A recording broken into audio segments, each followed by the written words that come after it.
오늘은 전도서 9장 1절에서 6절 말씀을 가지고 하나님의 손이란 제목을 정했습니다. 전도서란 히브리어로 코엘렛이란 말에서 유래된 말로 원래 뜻은 모임, 집회에서 따온 말이라고 합니다. 이 말이 라틴어로 이클리지에스티즈라는 그런 말로 번역이 되었고, 영어에서도 이 말을 그대로 옮겼습니다. 이 말은 모임에서 말하는 사람, 연사, 이 전도인의 뜻을 가지게 되었습니다. 잠언서가 여러 사람의 경험과 역사를 통한 격언집이라면 전도서는 한 지혜로운 사람의 개인적인 지혜의 강연이라고 할 수가 있겠습니다. 어떤 형식의 말이나 글이라도 하나님의 영감에 입각해 지어졌으며 교회가 그 권위를 인정하여 정경으로 받아들인 책인 것입니다. 이 전도서는 인생의 허무에 대한 말이 너무 많아서 자칫 허무주의를 조장하는 그런 글로 비추어질 수 있지만은 결론은 하나님에 대한 신앙과 하나님의 명령을 준행하는 것으로 끝을 맺고 있는 것입니다. 본문은 인생 삶의 모든 것이 하나님의 손에 달려 있음을 말씀하고 있습니다. 이 말은 인생의 모든 것이 세상 사람들이 말하는 그의 운명이 사실은 하나님의 섭리에 달려 있다는 것을 말씀하는 것입니다. 구체적으로 하나님의 손은 어떤 손일까 생각해 보겠습니다. 먼저 하나님의 손은 다스리는 손, 즉 통치의 손이라고 볼 수 있겠습니다. 세상에 그 누구도 하나님을 본 사람은 없습니다. 하나님의 빛을 하나님의 모습으로 상징되는 징후를 본 일은 있어도 하나님을 면전에 마주한 사람은 없는 것입니다. 그래서 세상에 하나님의 모습을 그린 그림도 없습니다. 그러니 하나님을 보지 못했는데 하나님의 손을 본 사람이 있을 수가 없는 것입니다. 그러나 사람들은 모든 것을 생각할 때 인간 자신을 기준으로 하나님을 생각하고 상상하는 것입니다. 사람에게 있어서 손이 귀하고 그 손으로 많은 일을 하기 때문에 하나님도 그런 손을 가지고 일할 것으로 상상해서 말씀하는 것입니다. 손은 인간 신체 부위 가운데 가장 많은 일을 하고 있는 기능 중에 하나입니다. 그 중에서 다스리는 통치를 상징하는 것입니다. 손을 쓴다거나 혹은 손을 본다는 말은 무엇입니까? 큰 일을 한번 한다는 뜻을 지니고 있는 것입니다. 성경은 하나님이 말씀으로 천지를 창조하신 것을 말씀하지만은 사람들은 이 모든 일이 하나님의 솜씨요 하나님의 손으로 하신 것이라고 생각하고 또 우리에게 그렇게 말하고 있습니다. 성경 여러 곳에서 하나님의 손 혹은 주의 손이란 말을 많이 사용하고 있는 것은 하나님을 우리 인간의 모습으로 상상하여 말하는 것입니다.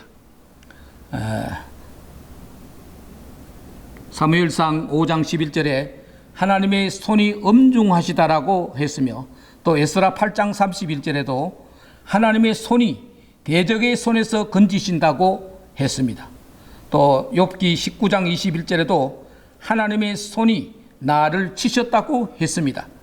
여기서 하나님의 손은 모든 권세, 주권을 다 가진 손을 뜻하는 것입니다.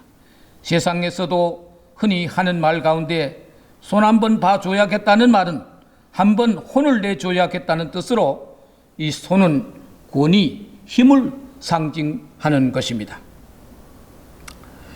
하나님의 손은 권위의 손이요 능력의 손입니다. 하나님의 손으로 은혜를 내리면 사람들은 은혜를 받고 하나님이 그 손으로 직분을 주시면 일반 평범한 사람도 하나님의 거룩한 사역자가 되는 것입니다. 원래 그리스도란 말은 기름 부음을 받았다는 뜻으로 옛날 이스라엘에서 기름 부음을 받은 직책은 왕과 제사장과 선지자였습니다. 그 기름 부음은 손으로 행해지는 예식이었습니다. 요즘은 그런 전통을 이어받아 안수식이라고 합니다. 안수란 말은 누를 안자와 손수자를 한자어인데 손으로 머리에 얹고 직분을 내리거나 축복하는 것을 두고 안수라고 합니다. 사울이나 다윗은 모두가 세상에 가장 정말 평범한 우리와 똑같은 필부였습니다. 그러나 하나님의 명을 받고 안수함으로써 왕의 직책을 받게 되었음을 우리는 잘 알고 있습니다. 제사장이나 선지자들도 역시 마찬가지인 것입니다. 역대상 29장 12절 말씀에는 부와 귀가, 즉 부귀와 귀함이 다 주께로 말미암고 또 주는 만유의 주제가 되사 손에 권세와 능력이 있사오니 모든 자를 오게 하심과 모든 사람을 크게 하심과 강하게 하심이 주의 손에 있나이다 라는 말씀을 했습니다. 세상 사람들이 최고로 여기는 부와 귀, 권세와 능력, 이 모든 것이 하나님의 손에 있다는 것입니다. 그 말은 하나님의 손은 우리 모두를 주관하는 능력과 권위의 손이란 말씀인 것입니다. 민수기 21장 23절에 여호와의 손이 짧아졌느냐 이제 내 말이 내게 임하는 여부를 보라고 하였습니다. 이사야 59장 1절에서 여호와의 손이 짧아 구원하지 못하심이 아니라고 했습니다. 하나님의 손은 인간의 손처럼 불완전하지 않고 완전하여 충분히 길며 어디든지 손을 뻗칠 수 있다는 것입니다. 고로 도움과 구원이 필요할 때 염려하지 말고 하나님의 도우심을, 하나님의 손길을 간구하고 바라야 되는 것입니다. 히스기야 왕처럼 어려움에 처했을 때 하나님께 울며 부르짖을 때 하나님은 구원의 손길을 그에게 내밀었던 것입니다. 또 한편 하나님의 손은 부지런한 손입니다. 손이 아무리 잘생기고 잘 가꾸어도 그 손이 나태하고 게을러서 기능을 발휘하지 못하면 그 손은 쓸데없습니다.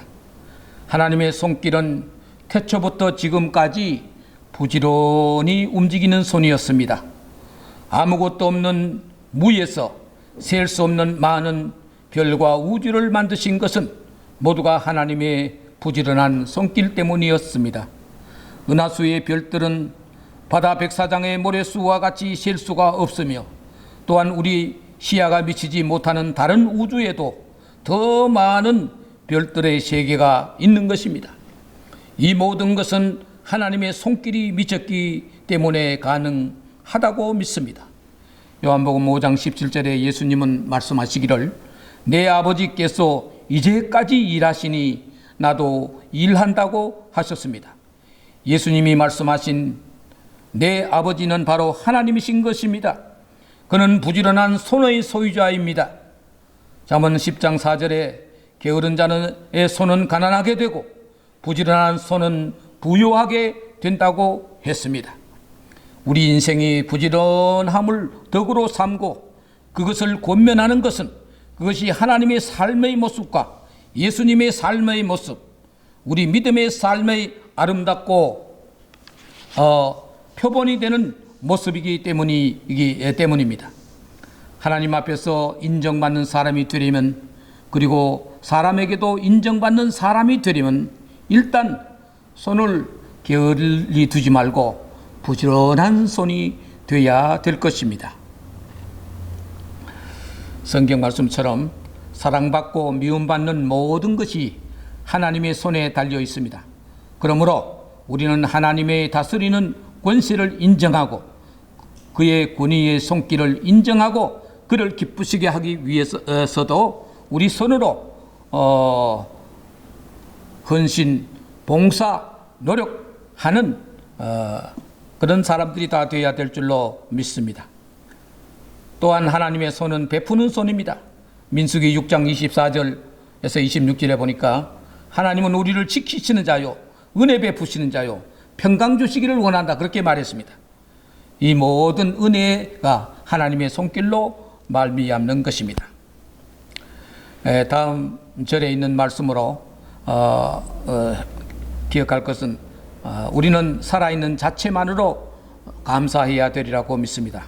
본문 4절에 보니까 모든 산자 중에 참여한 자가 소망이 있음은 산 개가 죽은 사자보다 나음이니라고 했습니다. 이 말을 자칫 오해하면 이 땅의 이생만 중요하고 내생과 하늘나라를 부정하는 것으로 볼 수 있는데 결코 그런 뜻은 아닙니다. 다만 살아있는 현재 우리는 우리의 살아있는 삶 자체를 귀하게 여기라는 뜻입니다. 살아선 왕이요 장군이요 천하를 호령하는 사람이었지만 죽으면 그 권세는 모두가 소멸되고 마는 것입니다. 물론 그들 중에 하나님의 부름으로 하늘나라 낙원에서 기쁨을 누릴 사람도 많겠지만 현실의 삶을 사는 우리는 우선 땅에서 살아있는 자체에 대한 감사함을 가지고 살아야 한다는 것입니다. 우리 속담에 개똥밭에 굴러도 이승이 좋다라는 그런 말이 있습니다. 이 역시 죽은 사람보다 산 사람이 행운이요 복이라는 뜻입니다. 모두가 언젠가는 죽게 되어 있습니다.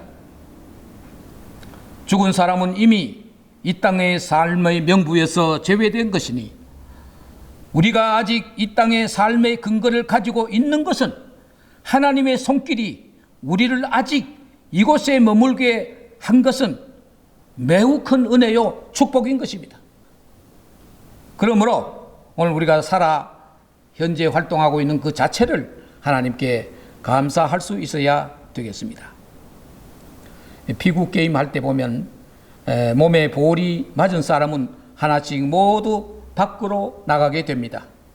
여행이 볼을 맞지 않아 잘 피해서 그 안에 오래 머무르고 있는 사람을 우리가 보게 됩니다.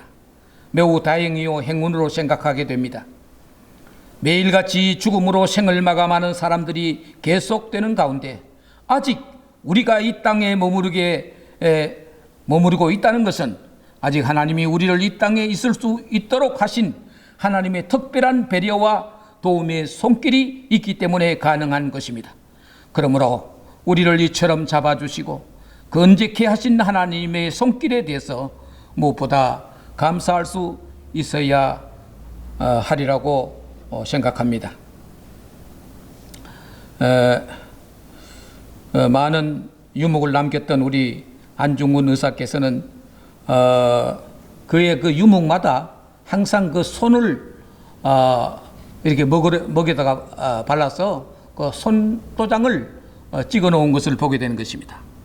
그런데 그 손 넷째 손가락, 즉 약지가 잘려져 있는 모습을 보게 됩니다.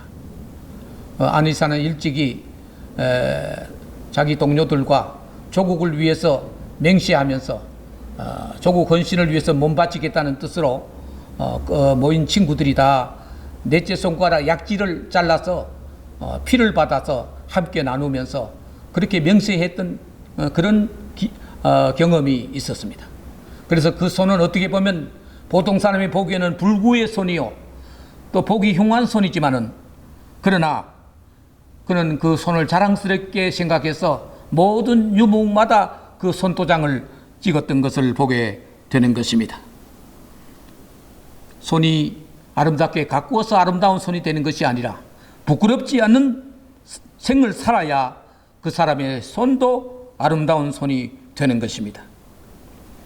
자본주의의 기틀이 되게 한 아담 스미스라는 사람은 그의 저서 국부론이라는 책에서 이 시장에는 보이지 않는 손, 인비저블 핸드가 있다고 했습니다. 그 보이지 않는 손에 의해서 움직인다고 한 것입니다. 사실은 시장 경제뿐 아니라 모든 인생사는 보이지 않는 손에 의해서 움직이고 있다고 봅니다. 그 보이지 않는 손이 바로 하나님의 손인 것입니다. 그 보이지 않는 손이 있어서 이 세상에는 정의가 실현되고 사필 규정, 세상에 올바르게 정착되어 가는 것입니다. 그 보이지 않는 손을 보이지 않는다고 무시해버리면 우리는 결코 하나님의 손으로 도움이나 은혜를 입지 못할 것입니다. 보이지 않는 하나님의 손을 볼 수 있는 믿음을 가지고 있어야 하는 것입니다. 그리고 그 손의 속성을 잘 알 수 있어야 하리라고 믿습니다. 그 손은 인간과 세상을 주재하며 다스리는 손이며 모든 권위를 줄 수 있는 손이며 쉼 없이 돌보시는 부지런한 손입니다. 그 손의 실체를 인정한다면 우리는 하나님의 의중을 알고 그를 기쁘시게 해야 하는 것입니다. 그러면 머지않아 그 손길이 나를 돕는 것을 알게 될 것입니다. 나를 지키시는 것을 깨닫게 될 것입니다. 시편 기자는 고백하였습니다. 내가 산을 향하여 눈을 돌리라. 나의 도움이 어디서 올꼬? 천지를 지으신 여호와에게서로다 라고 했습니다. 그리고 베푸시는 은혜의 손길을 알게 되는 것입니다.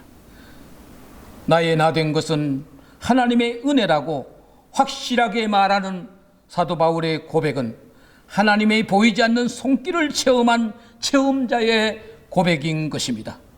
그리고 오늘날까지 지금까지 나를 지키시고 나를 존재케 하신 하나님의 은혜의 손길에 감사하면서 앞으로 그 보이지 않는 하나님의 손길의 실체를 체험하며 살 수 있게 되기를 간절히 축원해 마지 않습니다.